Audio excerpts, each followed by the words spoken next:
So, Mr. Trowbridge, it's prediction time.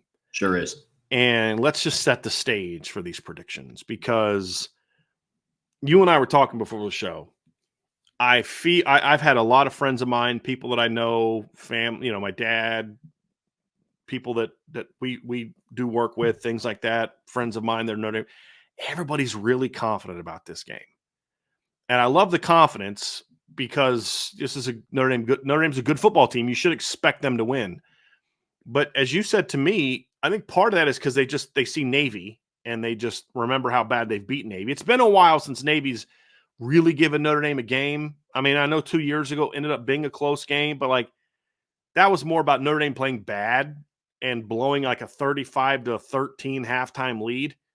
That should have been a dominant game. And I think most people don't look at that as gee, Navy was really good. It was more like you played like crap in the second half. 2019, blowout. 2018, blowout. 2017 was the last time you really played a good 4-quarter game against Navy. That's when they wore those Newt Rockne uniforms and all that kind of. It's been that long. They didn't play in 2020. So it's really been a long time since Notre Dame and Navy played a 4-quarter just, wow, this is a really good game. And so I get it. But I think that can happen in this game, Trevor, because this is a good Navy team. But big picture, this is an opportunity for Notre Dame to make a statement because I've heard a lot of people in the national media, Notre Dame better watch out against Navy and Army. And then I know what the storyline is going to be. If Notre Dame dominates, it's going to be, well, Navy's not that good. But here's the deal. That's the media people. I think I'm curious to see how the committee will view it. But if Navy keeps winning after this, 7-1 next week, 8-1 the next week, 9-1 the next week, Navy's going to have a shot to creep into the top 10. And you've got a chance to earn another away from home double-digit victory, hopefully, against a team that I think has a shot to be ranked. And the committee will look at the fact that they were ranked when they played. Same thing with Texas A&M. They were a top 25 team when you went on the road and beat them at their place by 10 points. And so this is a great opportunity for Notre Dame to make a statement. And they're going to have more. We thought they'd have 2 November statement opportunities, like late October, November statement opportunities. We just thought it was going to be Florida State and USC. But now it's Navy and Army. And this is the first one. You've got to make a statement in this game, Trevor. So with that being, I'll let you respond to that before we dive into the predictions. Yeah, I think you said it perfectly, man. There's a lot of people out there that believe that, it's Navy, it's a service school. It's like, well, hey, listen, what have we told you guys all week?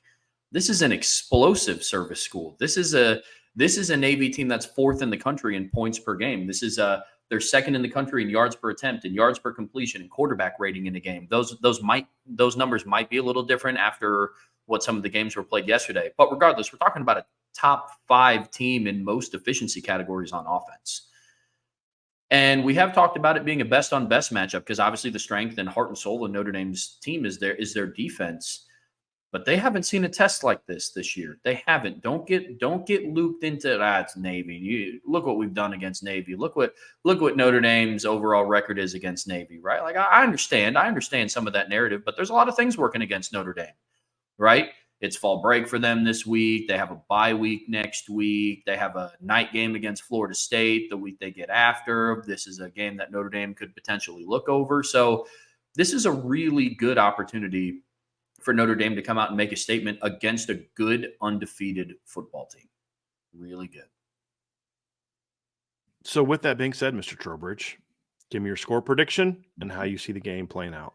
My final score prediction for this one, I have Notre Dame winning 34-17. So first half, I could see it being a little bit of a shootout. This is a high-powered Navy offense, and as much faith as some of the young guys have instilled in me through the last couple weeks, this is just the first time they've seen Navy. It's the first time Drake Bowen and Jaden Osbury and Kingston Viliamasa and Leonard Moore. I don't know how much Jordan Clark faced the triple option when he was at Arizona State. So there's a lot of different Bryce Young, this is going to be his first time facing it. Logan Thomas, if he sees reps. So I think early on, I think Navy is going to have some success moving the football because it's a different look that they haven't seen before. I think Notre Dame's offense, I think they're going to take advantage of every possession that they have. I see this being a 17-14 type of game at halftime. And Notre Dame kind of splits halves offensively. They score 17 in the first half, 17 in the second half. I think the defense is what really turns it on coming out of halftime because they're now comfortable. This defense, what we've seen is once they kind of get a glimpse of what's happening, and the second they get a smidge of feeling comfortable, they kind of let that athleticism take over and they start to let their instincts take over. So that's how I see the game playing out. Notre Dame gets another ranked win on the season, 34-17. If the game plays out how you think it does, Trevor, give me your game balls. Who gets your game ball for offense first? On offense, I have Jeremiah Love. I think this is going to be a game where it's just kind of set up for him to go off. The last couple weeks, run game has kind of held him in check because a lot of teams have to game plan for, hey, number 4 is one of the most explosive players in college football. We can't let him hurt us. I'm not saying that Navy is not going to come in with that mindset, but it's just such a lopsided athletic battle, in my opinion. I think this is going to be a game that no matter what Jeremiah Love does, anytime he touches the football, he's going to be unstoppable. He gets it in the short passing game. They line him up in the slot, run a slot fade concept with him, just lining him up 5 deep in the backfield on an inside zone. I think he has his way. I really do.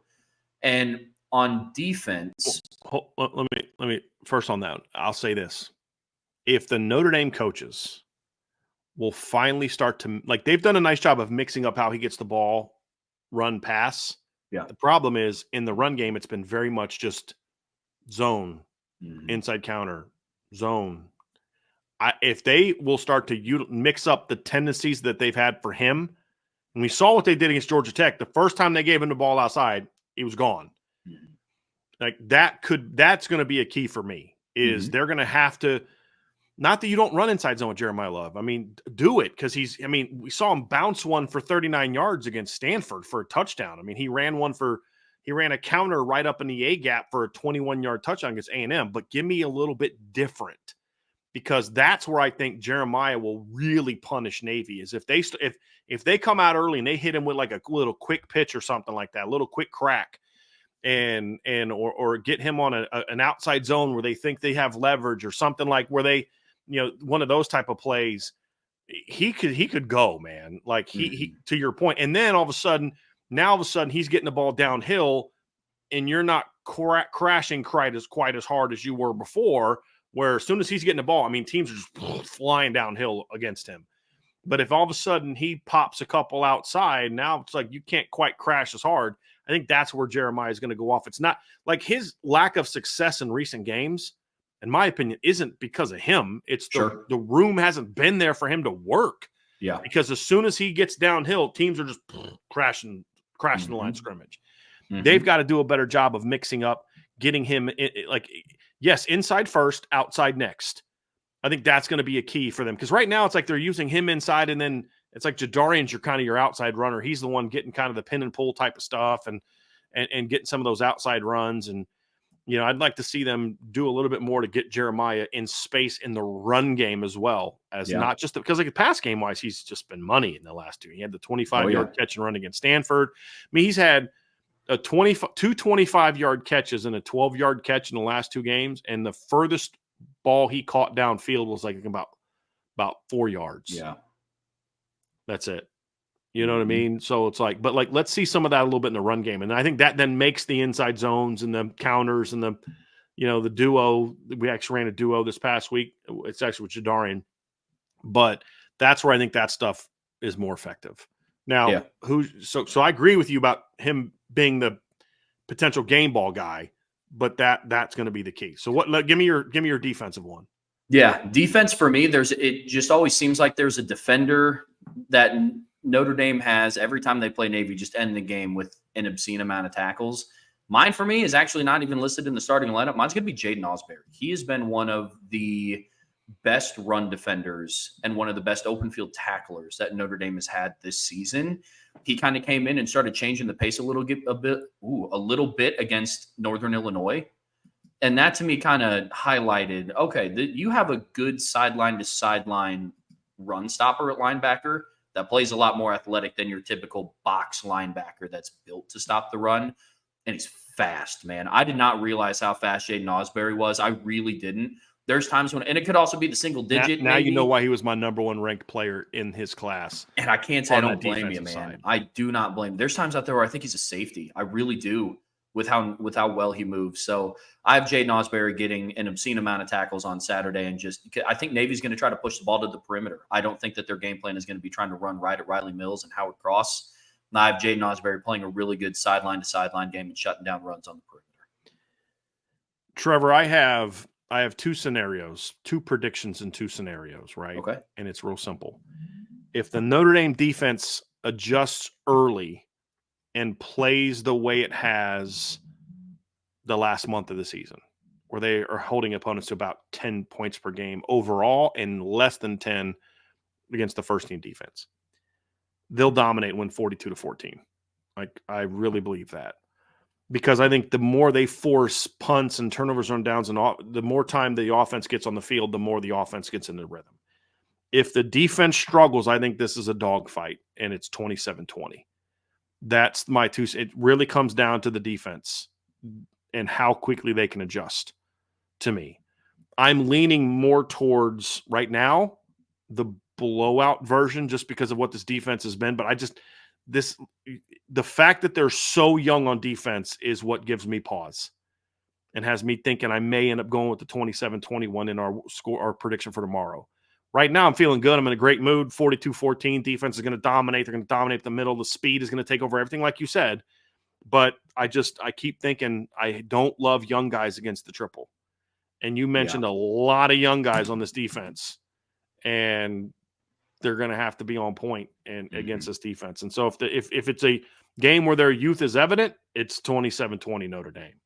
If the youth is overcompensated by the speed and talent, then I think this game gets out of hand.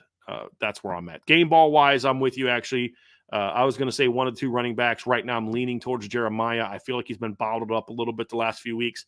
I just don't think that's going to happen this week. I think this is a game where he kind of goes off, has 130 plus total yards of offense, rushing and throwing or receiving, and just has a monster game. Riley's going to do his thing. Jadarian's going to do his thing. But I think Jeremiah is the one this week that just rips off a couple big plays, one run, one pass.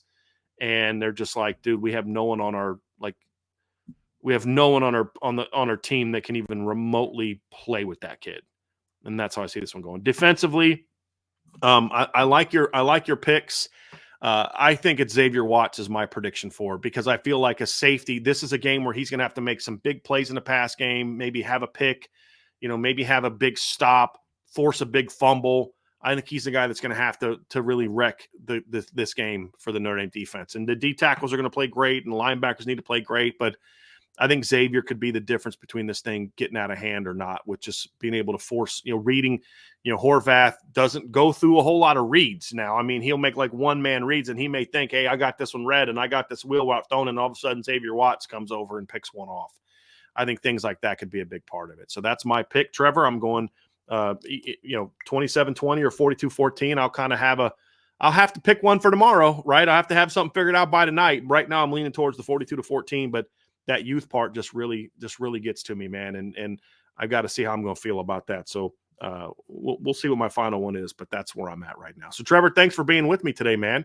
Enjoyed it as always. You and I will be back tomorrow. Somebody asked earlier who's going to be doing the mailbag tomorrow. It's this guy and this guy, me and Trevor tomorrow. Trevor and I tomorrow. Oh, yeah. So going to be looking forward to it. We'll get started at 1:00 tomorrow. Saturday after the game, Ryan's not going to be with us because he's all being shady about, I'm going to be at the game. I'm going to the, you know what I mean? So he's actually going to be at the game. So it'll just be me, Trevor, and Sean. I don't know about Vince right now. His son might be having a college visit this weekend, but it'll definitely be me. It'll definitely be Trevor tomorrow, and definitely on us on Saturday. So we'll be with you guys here very, very soon. So anyway, thanks for joining me, Trevor. Everybody, we'll be back here in about 20 seconds with me and Bill Bender. But before we go, hit that like button, hit the subscribe button, hit the notification bell, share this podcast, give us a 5-star review. And if you've not done so, I'm telling you, you are missing out on our premium message board at boards.irishbreakdown.com. And be real quick, Trevor, we did have a couple quick super chats. Leonardo DiCaprio with a Navy plus 21.5 line hammer it. Okay. Thanks for the super chat, Leonardo. Appreciate that very, very much. Interesting name there. Appreciate the super chat. And then Matt 2011 GT, just a small thanks for the IB team for all the IB team provides us each week. It is our pleasure. Truly, it is our pleasure. And I thank you very, very much for the super chat, Matt. Very, very much. You have an awesome, great day. Trev, thanks for being with me, man. Talk to you again tomorrow. Yes, sir.